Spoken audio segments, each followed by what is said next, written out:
두 번째로 지금 바야흐로 그 야권 재편, 신당 움직임들이 이제 좀 이 시간이 좀 가고 이렇게 찬바람이 불고 이러니까 상당히 그 전초들이 좀 보인 것 같아요. 예, 먼저 그 안철수 의원이 좀 요즘 세게 나온 것 같아요, 이게. 예, 공정성장 토론회를 전국적으로 열면서 거기에서 뭐 이렇게 메시지를 던지고 있는데 그 혁신위하고도 뭐 지금 맞붙었죠. 예. 예. 예, 이게 이제 결국은 그 우리가 예측했듯이 혁신위가 지금 막바지로 접어들고 있습니다. 막바지로 접어들고 있는데 이제 그 혁신에 대한 평가가 야권의 이제 이니셔티브 문제하고 직결되기 때문에 지금 문재인 체제에 대해서 조금 그 문제 제기를 하는 쪽들은 혁신위가 뚜렷한 성과가 없는 거 아니냐. 그러면서 이제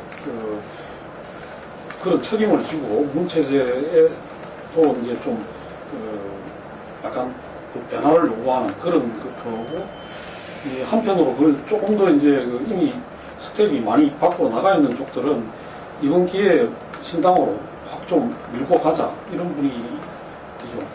반면에 또 이제 혁신이라든가 또 이제 지금 문재인 이 체제의 핵심들 경우에는 지금 밀리면 그때까지 했던 게 다 도루묵이 된다고 생각을 하기 때문에 강력하게 또 이제 방어 태세로 들어가면서 격돌하는 그런 상황이 아닌가 그렇게 봐집니다. 우리 명추관께서 지금 이 신당 움직임이 뭐 몇 갈래가 있다 이러는데 뭐 처음에는 6갈래, 4갈래 뭐 이런 이야기도 있는데 이거 보실 때는 한 몇 갈래로 보십니까? 지금 가시적으로 잡히는 건 한 4갈래 정도인 것 같습니다. 네. 4갈래 정도인데 우선은 이제 지금 뭐 제일 가시적으로 지금 움직이고 있는 거는 천정배 의원 그쪽 그룹이라고 볼 수가 있고요. 그 다음에 이제 또 그 신당 창당 선언을 공격적으로 하는 것은 정책 그룹이라고 볼 수 있는 복지국가 소사이어티 그룹이 있습니다. 그 부분도 지금 전국 순회를 하면서 나름대로 이제 세를 형성하겠다 이렇게 선언을 하고 움직이고 있는 거고, 그 다음에 이제 아시다시피 새정치연합 내에 있는 분들 또 새정치연합에서 공천 가능성이 상대적으로 낮다고 보는 분들이 천정배하고 합류를 할지 아니면 이제 별도로 할지 모르겠습니다만은 여기서 또 이제 신당을 생각을 하면서 지금 스텝을 하고 있는 거 아니냐 이렇게 봐지고, 또 한 그룹이 지금 고원 교수가 얼마 전에 이제 또 신당론을 제기를 하고 거기서 또 이제 신당을 만들겠다고 이제 본격적으로 선언을 하고 거기도 아마 전국 순회에 들어간 것 같습니다. 이게는 어떤 그룹이죠? 고원 교수 그룹은 좀 가치를 내세우는 신당을 이야기를 하고, 그쪽에서는 이번 뭐 다음 총선에서 숫자가 얼마가 되느냐는 게 문제가 아니라 새로운 어떤 그런 야권의 새로운 기운을 일으키는 그런 걸 목표로 해가지고 대선까지 내다보면서 어떤 좀 숨을 들게 하는 신당을 이야기하고, 제일 뭐 현실적으로 이제 영향을 미칠 거는 어차피 이제 총선하고 관련해서 보자면 예. 천정배 그룹이 얼마나 이제 세를 형성하고 호남에서 또 얼마나 이제 영향력을 발휘를 하느냐 그 점이겠죠. 나머지들은 이합집산 할 수도 있고 각계 갈 수도 있고 그렇게 봐지고, 그 외에 이제 뭐 이거하고 좀 다른 맥락으로 진보 쪽에 이제 오개시 예, 정당을 중심으로 해서 하나로 다시 뭉치겠다는 그런 움직임도 그렇습니다. 진보 정당이 뭐 어쨌든 예. 정당을 그쪽은 뭐 중심으로 합치진 해서. 이쪽하고 합치진 않겠죠. 예, 그쪽으로 한 그룹이 되고 이쪽은 천정배 그룹과 그 현재 그 새정치연합 내에 있는 분들이 한 그룹. 이거는 좀 나눠지지 않겠어요? 그죠? 네, 이제 제가 오늘 이제 박지원 네. 전 대표죠 말씀하신 걸 보니까 이제 박지원 대표도 이쪽에 합류할 생각을 상당히 염두에 두고 이제 있었는데, 네. 하나는 이제 그쪽에 그래봐야 대권 주작감이 없다. 그렇게 좀 이야기를 하는 게 있고, 또 하나는 뭐냐면 천정배 의원 쪽에서 새정치연합에서 나오려고 하는 사람들에 대해서 굉장히 좀 지금 좀 상대적으로 뭐라 합니까? 좀 부담스럽고 저평가되는 사람들이 많이 움직이는 바람에 굉장히 그 부분은 좀 부담스러워하는 측면이 있어요.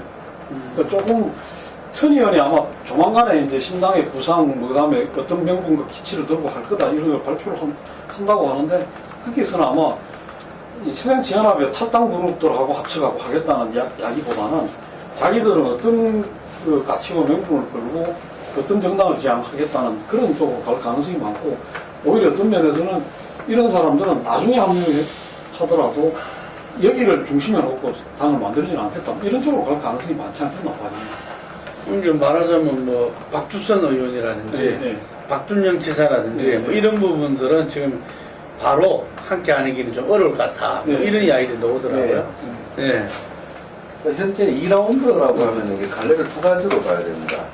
천정배 의원님께서 이렇게 주시는 완전히 이제 분당과 신당을 가자는 그리고 안철수, 박영선, 김한길 이 그룹에서 하는 것은 총선 주도권 문제를 가지고 이제 손학규 전 상임고문을 영입을 한다든가 복귀시킨다든가 문재인 체제의 주도권을 대단한 공격이라고 봐야 돼요. 그러니까 당내 싸움, 당내 해결론의 어떤 갈등 이 부분에서 이제 총선을 앞두고 이제 결집하는 모양새고 이 두 개의 흐름은 따로 있는데 먼저 이제 바깥에서 이제 분당이나 신당하는 부분들은 오늘 아침에 이제 박지원 전 대표께서 이제 말씀하신 인물과 협인력의 문제에 있어가지고 상당히 회의적이다 이렇게 보는 쪽으로 좀 정리되는 분위기입니다. 현재까지 이것이 또 앞으로 어떤 변화가 있을지는 모르겠는데 현재로서는 이제 향후 9월 이후에부터 총선까지는 당내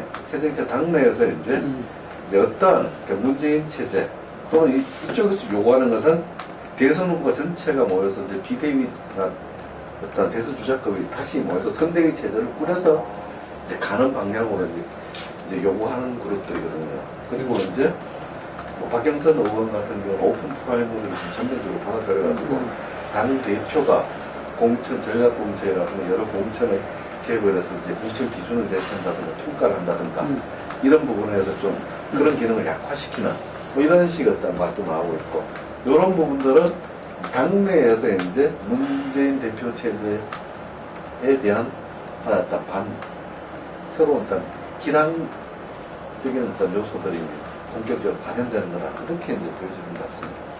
그러니까 지금 이 지난 선거 때 보면은 3% 내가 뭐 24곳이었는데 그 대부분 수도권이었다.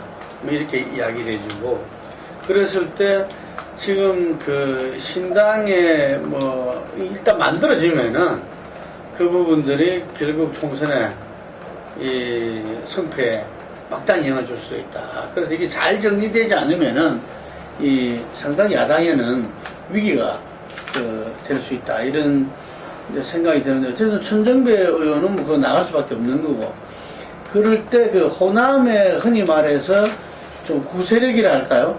그분들과 어떻게 조화롭게 갈 수 있느냐 없느냐 이게 없으면 결국 호남의 신당이 두 개가 생기는 거 아니겠어요? 이게 네. 그래 됐을 때 자기들도 전부 다 공멸한다 이런 위기의식이 있는 것 같아요. 이게 그렇고 수도권은 좀 그하고는 좀 차원이 다르게 금방 말씀하신 대로 뭐 어떤 이 가치를 내는 이런 부분들도 뭐 다당제 하에서를 겨냥한 어떤 이 신당 움직임이라고 볼 수도 있고 그런데 결국에는 이 수도권은 새정치 내에서 어떤 헤게모니 싸움 이것이 결론이 어떻게 나타나느냐 과연 문재인이 이들을 포용하면서 균형적인 어떤 그 당내 그걸 가져갈 수 있을지 아니면 이분들도 분당의 길로 갈 수밖에 없지 않겠어요? 그것도 가능성을 남겨두고 있는 거죠. 네, 그런 점에서는 이제 저렇게 봐집니다. 그러니까 아까 말씀하셨듯이 당내에서 지금 그 문재인 체제에 대해서 문제 제기를 하는 쪽들의 경우에는 문재인 대표가 어쨌든 혁신위가 마무리되는 시점에서 총선으로 가기 전에 뭔가 좀 자기를 이렇게 좀 내부는 이런 것 모습을 보이면서 그게 어떤 계기가 돼갖고 좀 나눠져 있는 내지는 뭐 불가피하게 일부는 그 신당으로 가더라도 이 최종 전압이 중심이 되는 대우가 조금 더 이제 이제 국민들한테 좀 기대를 줄 수 있는 그런 거로 된다면 그만큼 신당의 여파는 좀 줄어들겠죠. 근데 만약에 그게 아니고 끝까지 이제 문재인 대표 체제로 가지고 총선으로 가고자 한다면 상당수가 이탈할 가능성이 있다. 그리고 그 이탈한 세력들이 결국은 이제 천정배 신당으로 합류하느냐 안 하느냐 문제는 그건 또 이제 천정배 의원이 어떻게 하느냐에 또 달려 있는 거거든요. 그러니까 이제 그분들 경우에 지금 신당을 추진하는 사람들 내에서도 천 의원의 리더십이라든가 천 의원의 그거에 대해서 조금 이렇게 좀 갸웃하는 그게 또 있더라고요. 왜냐하면 그만한 사람들이 많으니까 그걸 천 의원이 좀 적극적으로 나서가지고 그걸 하지 않으면 묘수해질 수 있는데 또 그 호남이나 지역을 뛰어넘기가 어려워지는데 어떻게 그걸 하는지 이런 부분에 대해서 좀 우려하는 분들도 있고 그런 상태인 것 같습니다. 현재까지.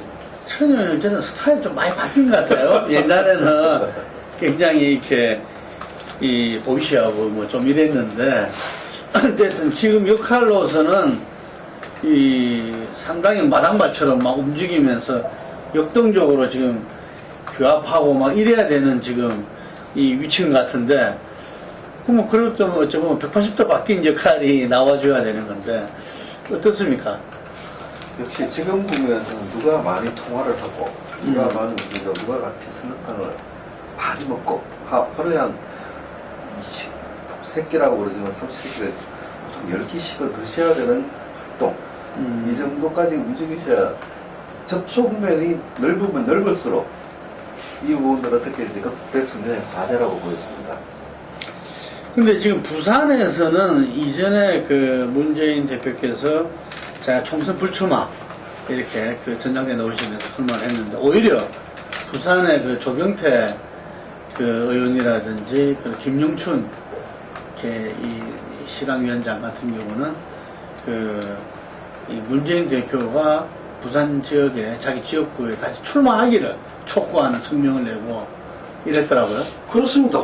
그러니까 지금 결국은 그러니까 다음 총선에서 여전히 제일 이제 새정치연합 쪽으로서 대선까지 가는 과정에서 하나 그거 해야 될 거는 호남은 뭐 좀 분열이 있고 뭘 한다 하더라도 나중에 대선에서 뚜렷한 그거만 쓰면 가는데 문재인 대표 90% 넘었죠. 네. 네. 문제는 뭐냐면 영남에서 어떤 가능성을 조금이라도 더 네. 확장하고 만들어내줄 수 있느냐 없느냐는 거거든요. 그런 점에서는 이 영남 쪽의 생각은 안철수도 이제는 이번 총선에서는 부산으로 다시 내려오고 문재인도 부산으로 오고 그래가지고 이 부산에서도 완전히 이제 한마디로 말해서 전면전을 붙어가지고 어쨌든 좀 깨나가는 그걸 하고 대구도 뭐 김부겸 혼자가 아니라 동원할 수 있는 모든 저걸 해가지고 영남에서 균열을 내야 된다. 그래야지 그 다음에 뭔가 좀 희망도 생기고 기도도 생기는데 근데 지금같이 뭐 이렇게 가가지고는 오히려 지금 전번 그거에서 조금 열렸던 부분들이 더 닫히고 그러면서 이 영남은 거꾸로 다시 또 완전히 새누리당으로 가는 그런 그게 올 경우에는 대선은 더 멀어지는 거 아니냐 그런 생각을 하는 사람들이 많습니다. 지난 2004년도에 탄핵 때 그 김정춘 지금 시당위원장이 이제 제 친구인데 제가 부산에 있는 어떤 그 위원장들 의견을 전달한 적이 있어요. 이 부산 출신이니까 그때 부산 내려와서 구심이 돼달라. 이럴 때 그 김정춘 위원장이 한 말이 내 지역군 강진갑인데 모르느냐 이런 말 한 적이 있어요. 근데 안철수 의원한테 누군가 그 질문을 금방 부산 출마의 필요성을 이야기했다면은 자기 지역구는 노원병이다 라는 이야기를 남겨서 제가 상당히 오바락되더라고. 비슷한 이 답변이 나와서. 근데 지금 시기가 조금 국민들에게 좀 감동을 주려면 야당이 좀 그런 움직임이 좀 필요하다 봐야 되겠네요. 그렇습니다. 지금 제가 보기에는 뭐 안철수 문재인이 서로 이제 저거 할 게 아니라 손잡고 우리 전부 다 부산에 가서 불소식해야 되다. 그러고 이제 이 총선에서 우리가 해야 될 일은 제일 적지고 그동안 우리가 그 했던 노무현 정신을 이어받아가지고 거기서 뛰어들어가지고 거기서 적극적으로 우리가 뭔가 열기 위해서 가능성을 열기 위해서 그 몸을 던지자 이런 식으로 하는 것이 국민들한테 박수를 받고 저거 할 일 아니냐. 뭐 서로 전쟁이 벌어질 그거는 외면하면서 말이지 서로 자기 그거는 그 지키려고 하고 그런 식으로의 그거로 비춰가지고는 어렵지 않느냐. 제가 볼 때는 그 YSDJ가 이게 그렇게 서로 안 맞고 싸우고 이러면서도 두 분 다 대통령을 지냈던 것은 군사 독재 기간에 싸울 땐 싸우지만 자기들이 약하고 공동 대처할 때는 흔쾌히 손을 잡고 공동 투쟁을 했다. 그런 역사를 반면교사로 좀 배워야 되지 않나 생각을 하는데 어떻습니까? 사실은 이렇게 문재인 대표가 이제 전대 출마하시면서 이렇게 그 당시 예전에서 이제 노무직 사퇴 같은 여러 요구를 받았는데 그 당시로서는 이렇게 불출마 선언을 어떤 계산인데 정하진 않지만 그런 여론들 결단을 하지 못한다. 이런 여론에 밀리면서 이제 그런 부분을 하는 게 있는데 2017년 대선을 가정을 했을 때 2016년 총선에서 PK라고 하는 지역에서 지난번 19대 총선과 비슷한 성적에서 또 끝마친다면은 안철수도 문재인도 다 미래가 없다라고 봐야 됩니다. 그러니까 새로운 표, 새로운 보급 기지를 확충하는 것이 총선에서 보여줘야 된다. 보여주지 않는데 누가 그 사람들을 믿겠냐는 겁니다. 그런 부분에서 문 대표나 안철수 의원께서도 이쪽에서 내가 가서 이만큼 이렇게 냈다라고 하는 근거를 남겨야 될 것이 2017년 대선에서 한 몫이기 때문에 김두관 지사도 마찬가지로 2012년 총선에서 경남 지역에서 힘의 한 곳 외에는 다 전멸을 했기 때문에 실제로 이렇게 명분이 안 섰던 부분들이 컸거든요. 마찬가지로 이번 2016년 대선 총선에서도 문 대표도 안철수 의원이든 김부겸 전 의원께서도 이 부분에 대해서 승부를 같이 걸고 가야 된다. 그건 어쩔 수 없는 하나의 그런 아니겠나 이렇게 생각합니다. 근데 그럼 우리 김두관 전 지사도 좀 경남에서 이렇게 그렇죠. 그런 면에서는 지금 참 아쉽죠. 아쉽고 어떻게 보면 동원할 수 있는 모든 역량들이 동원돼 가지고 제대로 이제 자기를 던지면서 하는 모습을 보이는 것이 지금 혁신이다 뭐다 하면서도 제일 이제 감동의 요소가 별로 없다는 그게 문제 아니겠습니까? 지금 국민들이 뭔가 야당이 참 좀 감동적으로 다가온다 이게 있어야 되는데 총선으로 가면서 역시 감동이란 부분은 자기 걸 내려놓고 가서 이제 정확하게 이렇게 싸울 곳에서 싸우는 그런 게 필요하지 않나 이런 생각이 듭니다. 지금까지는 이제 당내 경쟁 과정이기 때문에 이제 PK다 이렇게 내소를 형편이 못 되다 보니까 계속 이렇게 호남 민심이라든가 관심을 어떤 쪽으로 포커스가 맞춰지는 경쟁 과정이었지만 2016년 총선만 끝나면은 그게 다 완전 대선 국면이기 때문에 PK라든가 충청 이렇게 해서 이렇게 외양 확장을 할 수 없는 대선 주자는 다 어떻게 될 수밖에 없다고 합니다. 그런 부분은 아마 잘 알고 있기 때문에 아마 잘 선택하시라고 그렇게 판단합니다. 예, 결국은 지금 혁신이다, 신당이다, 분당 모두 야권에서는 2017년 대선에 과연 거기서 야당이 새로운 국민의 어떤 기대와 신뢰 속에서 일어설 수 있느냐. 바로 그런 점에서 다시 한번 혁신과 신당을 바라봐야 된다. 이런 이야기로 정리할 수 있겠습니다. 여당 부분인 새누리당은 우리가 다음 기회에 다음에 할 때 새누리당에서 짚어보기로 하겠습니다. 어쨌든 오래간만에 경제민주화 특위도 다시 구성하자 등등 재벌개혁에 대한 이야기가 여야 대표 교섭단체 옆에서 공이 같이 나왔어요.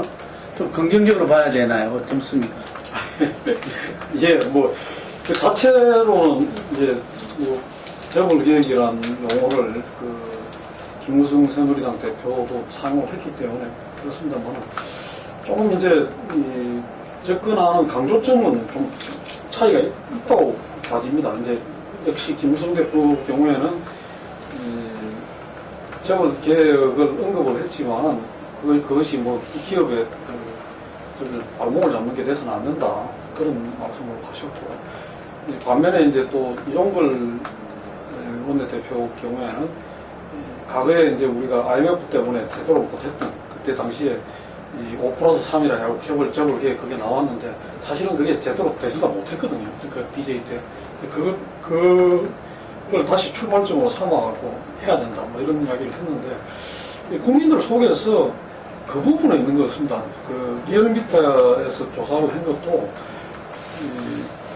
지금 박근혜 대통령이 이야기하는 노동개혁이 실제로 일자리 창출에 도움이 된다고 보나 했을 때 50% 이상이 부정적이에요. 그러면 그거에 플러스 해가지고 재벌개혁을 한다고 한다면 훨씬 또 그거에 대한 어떤 그런 국민들의 기대치나 또 어떤 여론의 호응 같은 게 높아질 수 있지 않겠냐. 근데 너무 지나치게 이제 이 한쪽만 노동 쪽만 시장 유예나 임금 피크제 이걸 하면서 마치 이제 또 김무성 대표가 이야기했듯이 무슨 경제가 그게 안 된 게 노동계의 문제이냐 책임이냐 뭐 이런 식으로 이야기를 하니까 근데 사실은 지금 뭐 우리가 잘 알다시피 재벌들이 엄청난 산업유보금을 가지고 있지만 이 부분을 투자를 안 하고 있거든요. 창조경제라고 해갖고 대통령이 여러 가지 했습니다만은 그 부분이 지금 투자로 연결되고 뭔가 생산적인 쪽으로 그걸 하고 있다는 그게 없으니까 뭘 잘못한 걸 잡는 식의 개혁이라기보다는 재벌들이 어쨌든 사회적 책임을 다하는 또 지금 일자리 문제에 대해서도 뭔가 좀 역할을 하는 그런 쪽으로라도 좀 유도를 하고 하는 게 필요한 시점이 아닌가 이렇게 봐집니다.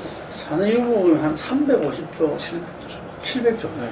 아, 훨씬 늘었네, 또. 1년 만에. 아이고, 기업 30대 기빈이냐, 뭐 100대 기업 수가 또 아, 차이. 집단 차이를 또 보는데.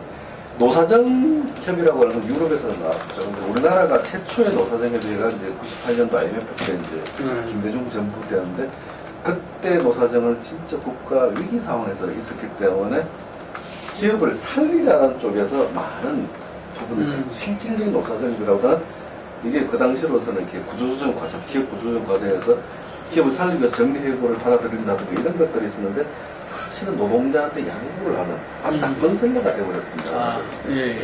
실제로 이제 유럽의 노사정에는 사업주에 대한 처벌을 굉장히 강화된 부분이 있습니다. 사업주가 뭘 해야 될 것인가, 그 정부는 어떤 제도적 장치를 마련할 것인가, 이것이 같이 가서 노동개혁과 맞는 부분이에요.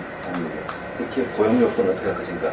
근데 지금 그 이후에 이제 모든 노사정 협의회는 노동조합이 노동이 어떻게 양보할 것이냐, 이렇게로 자꾸 이제 끌고 가는데, 실제 우리는 이것은 노사정 협의가 왜곡되고 잘못된 부분들이라고 봅니다.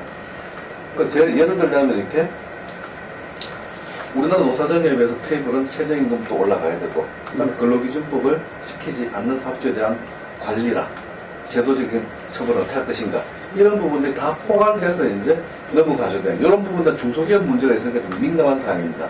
그러면 이제 재벌, 대기업은 과연 자기네들이 이제 이윤을, 자기네들이 이렇게 사업을 수행하는데 공정거래 내지는 동방선정관에서 어떤 법적 규제를 받아야 되는가, 이런 부분이 같이 아우러져서 이제 노사정위가 이제 합의를 이루어져야 되거든요. 근데 그건 없이 이게 노동의 유연성 제고라든가 이쪽에만 초점 맞추는 방향으로 가니까 노동자들은 노동 이쪽 분들이 반발하고 있는 상황입니다. 이런 상황을 잘 알기 때문에 김무성 대표로서 재벌개혁이란 말을 이번에 교섭단체회에서 안 할 수가 없는 거죠. 이게 노동 문제만 해결해서 되는 게 아니라 실질적으로는 돈을 보급하는 기업의 문제가 먼저 선행돼야 될 부분인데, 이 부분을 선행하지 않고 받는 쪽의 문제만 선행을 하려니까 이게 계속 부딪히는 부분들. 특히 이제 지금 정부가 신문 광고라든지 지금 거리에 있는 현수막에서도 이렇게 노동개혁을 통해서 그 목표가 이 청년들한테 청년 일자리를 갖다가 제공해준다, 이런 식으로 되어 있는데, 이미 청년들한테서는 이야기를 들어보면은 그게 실효성 없다는 게 뭐 리얼미터 조사에서도 나왔지만 이런 이야기를 하더라고요. 재벌개혁이 효과적이라는 게 당장 드러난 게 롯데가 이 여러 가지 그 집안끼리 싸우고 이래가지고 국민적인 여론이 가다 보니까 그 신동민 회장이 딴 거 하나도 안 하고 자기들 입장이 여론상 어렵다 보니까 바로 청년 일자리 자기들이 15,000개인가로 하겠다. 그 너무나 간단해서 저거 와리 벙벙하다 이게 그런 식 같으면은 재벌들이 마음만 모으면은 얼마든지 일자리를 갖다가 할 수 있다는 게 드러났다. 이렇게 이야기를 하더라고요, 이게. 그래서, 이미 그렇게, 실정돼 버렸기 때문에, 제가 생각할 때는 이게서 참, 정부나, 이렇게 이 여당 같은 경우에서도, 이 문제에 대해서 그냥 넘어갈 수는 없게 됐다, 이런 생각이 드는데, 근데 사실 또 이 재벌들이 또 상당히 그 국회에 대한 어떤 또 이 로비라든지 이런 것도 또 막강하잖아요, 이게.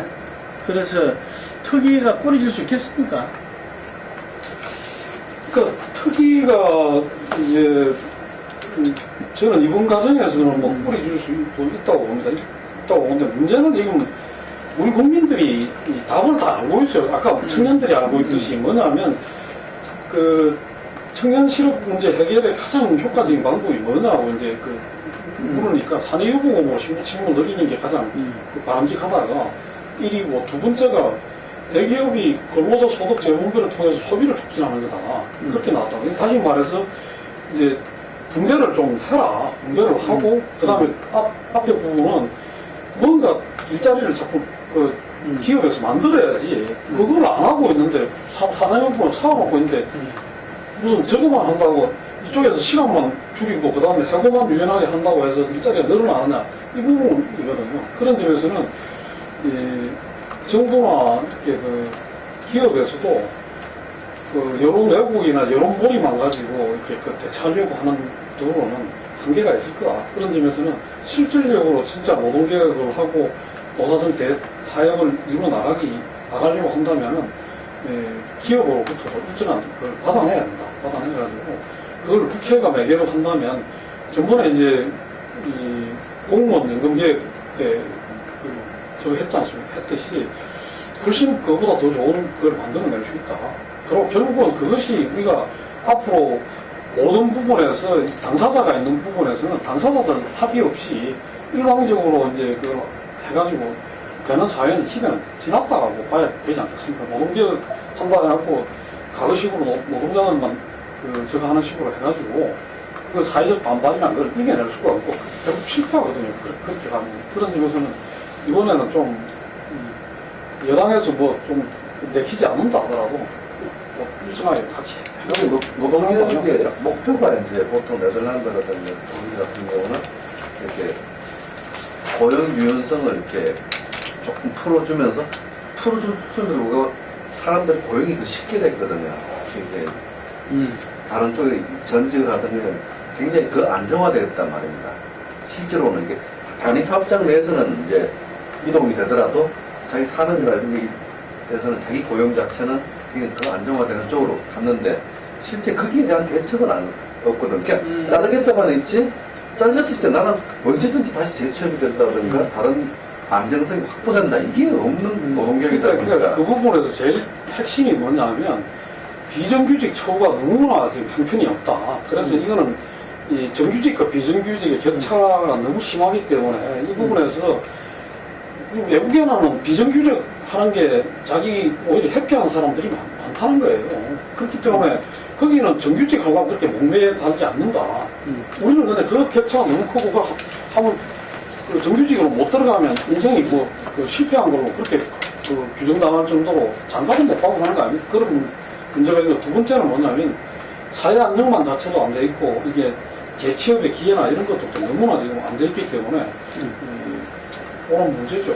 그런 것들을 또 같이 이제 좀 되면서 이 정규직들이 시간을 좀 양보하고 또 이쪽은 군대나 이쪽에서 좀 양보하고 하는 그런 절충과 타협을 이뤄내야 사실 이제 뭐 누가 얘기를 하면 정규직은 이렇게 막 시점적으로 정규직으로 착취를 당하고 비정규직으로 착취당하고 그런 면에서 비정규직이 낫다 이렇게 농담했는데 실제 우리는 정규적으로 착취당하는 정규직을 원하거든요. 뭐 이런 거 알고 있는데 이 문제에서 어떤 이 기업과 노동이 어느 일방이 죽고 사는 문제는 아닌 것 같아요. 이게 그 제가 인터뷰한 이 새정치연합의 은순위원, 뭐 다들 재벌 개혁의 발신이다.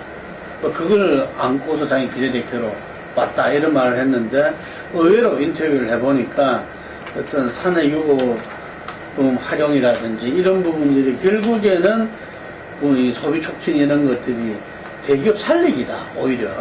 그래서 자기는 그 부분들을 갖다가 명명을 대기업 살리기 개혁으로 하고 싶다. 이게 결국은 그게 자기들한테 고스란히 돌아가지고 내수가 실패하게 되고 이래 되면은 우리나라 전체 경제가 흔들릴 수밖에 없다. 이런 이야기를 하더라고요. 이제는 그런 차원에서 우리가 이 노사정이 함께 고민하고 풀어야 될 때가 아닌가 이렇게 생각합니다. 오늘 여기까지 하겠습니다.